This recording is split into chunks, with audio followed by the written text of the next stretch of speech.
Hey, this is a video in a playlist, okay? And it's the food pornography playlist. This is going to be a lot of fun, okay? This is on, like, the utensils of the Bible, and it could probably get really long, and I might have to cut it short and make it 2 videos, okay?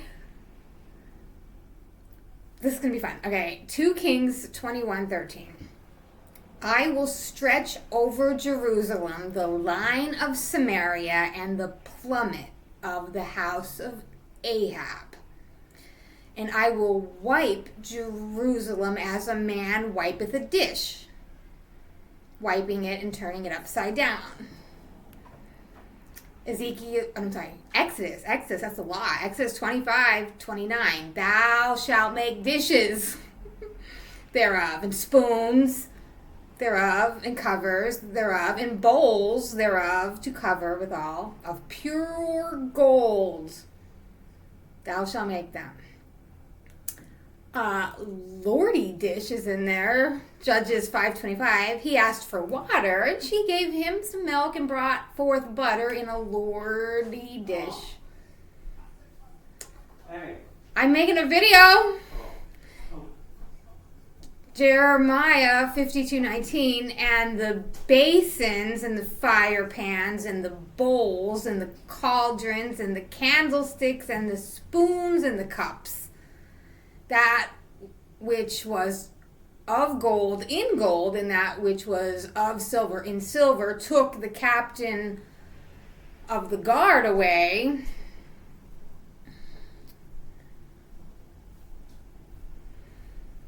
Cup of trembling is in there 3 times. Twice in Isaiah, both in Isaiah 51. It says, awake, awake, stand up, O Jerusalem, which has drunk at the hand of the Lord the cup of his fury. Thou hast drunken the dregs of the cup of trembling and wrung them out. And then 51:22, a couple lines down, thus saith the Lord,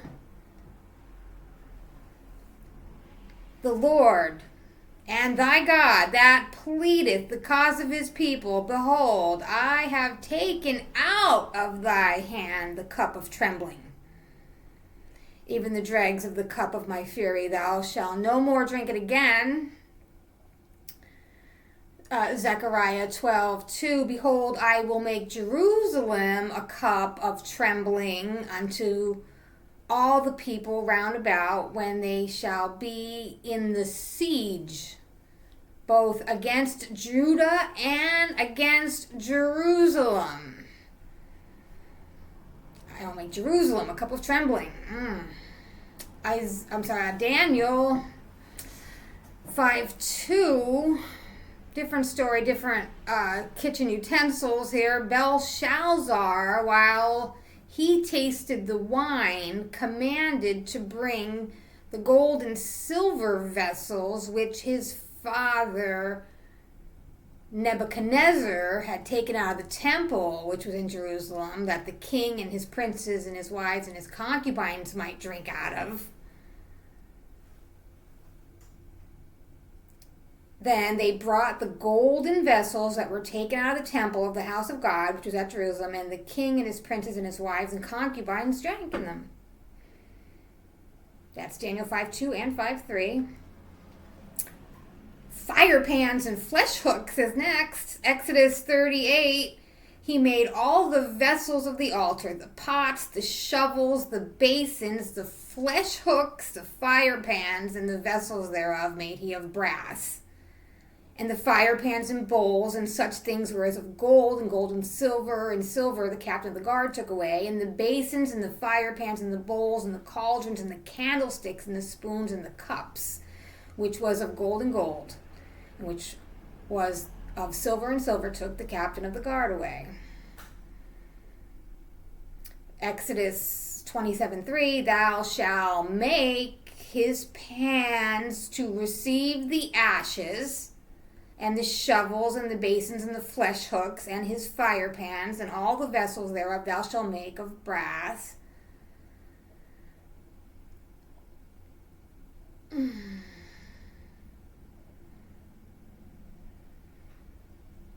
The John 2 talks about, I guess, water pots is in here. And there were set there 6 water pots of stone after the manner of the purifying of the Jews, containing 2 or 3 firkins apiece. And Jesus saith unto them, fill the water pots with water. And they filled them to the brim.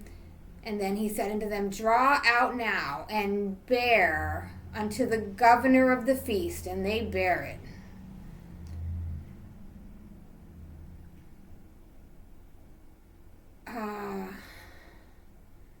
Plates of the ledges, 1 Kings 7:36, for on the plates of the ledges thereof and on the borders thereof he graved cherubims, lions, and palm trees according to the proportion of every one.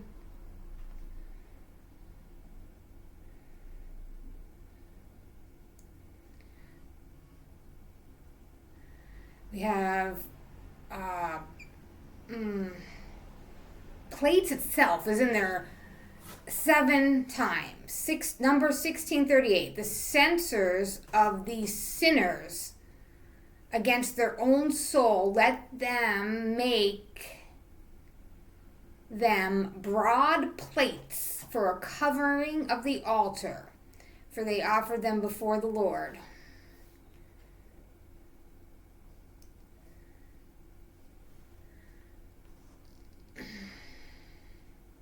Therefore they are hallowed, and they shall be a sign to the children of Israel. Numbers 16:39. Eleazar the priest took the brazen censers wherewith they that were burnt had offered, and they were made broad plates for a covering of the altar. 1 Kings 17:30. Every base had 4 brazen wheels and plates of brass. The 4 corners thereof had undersetters. Under the layer were undersetters molten at the sides of every edition. Okay, that might be the story about that robot. You might want to read that whole thing. 1 Kings 7. The wheels that was zipping around.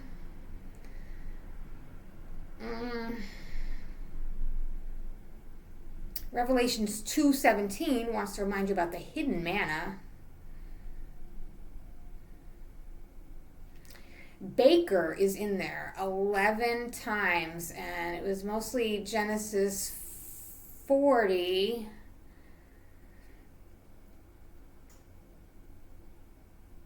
This was the butler of the king of Egypt, and his baker offended their lord, the king of Egypt. Okay, so the butler and the baker offended the king of Egypt. Pharaoh was wroth against his 2 officers, against the chief of the butlers, and against the chief of the bakers.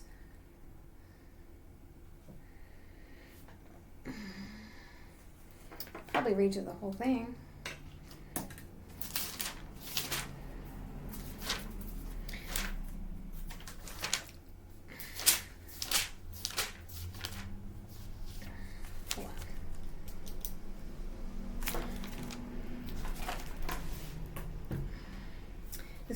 Joseph interprets the dream of Pharaoh's officials.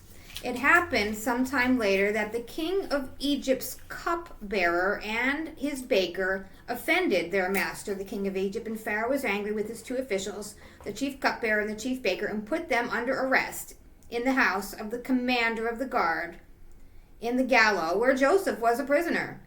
The commander of the guard assigned Joseph to them to attend to their wants, and they remained under arrest for some time. Now both of them had dreams on the same night, each with its own meaning, for the cupbearer and the baker of the king of Egypt, who were prisoners in the gallows. When Joseph came to them in the morning, he saw that they looked gloomy, and he asked the 2 officials who were with him under arrest in his master's house, "Why these black looks today?" They answered him, "We have had a dream, but there's no one to interpret it. Are not interpretations God's business?" Joseph asked them, "Come and tell me." So the chief cupbearer described his dream to Joseph, telling him, "In my dream I saw a vine in front of me, and on the vine were 3 branches. No sooner had it budded than it blossomed, and its clusters became ripe grapes. I had Pharaoh's cup in my hand, and I picked the grapes, and I squeezed them into Pharaoh's cup and put the cup in Pharaoh's hand. Here's the interpretation, Joseph told them. The 3 branches are 3 days, and in another 3 days, Joseph told them, Pharaoh will release you and restore you to your place. Then you will hand Pharaoh his cup just as you did before when you were his cupbearer. But be sure to remember me when things go well with you, and do me kindness in reminding Pharaoh about me being in here to get me out of this house. I was kidnapped from the land of the Hebrews in the first place.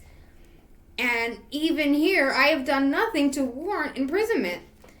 The chief baker, seeing that the interpretation was favorable, said to Joseph, I too had a dream, that there were 3 trays of cakes on my head, and in the top tray there were all kinds of Pharaoh's favorite cakes, but the birds ate them off the tray on my head. Joseph gave him an answer. Here is the interpretation of it. The 3 trays are 3 days, and in another 3 days Pharaoh will release you and hang you on the gallows, and the birds are going to eat the flesh off your bones. And so it happened on the 3rd day was Pharaoh's birthday, and he gave a banquet for all of his officials, and he released the chief cupbearer and the chief baker in the presence of the officials. The chief cupbearer he restored to his position as cupbearer to hand Pharaoh's cup. The chief baker he hanged. It was Joseph had said it in his interpretation. But the chief cupbearer did not remember Joseph, and he forgot all about him. I'm going to cut it here. Make another one.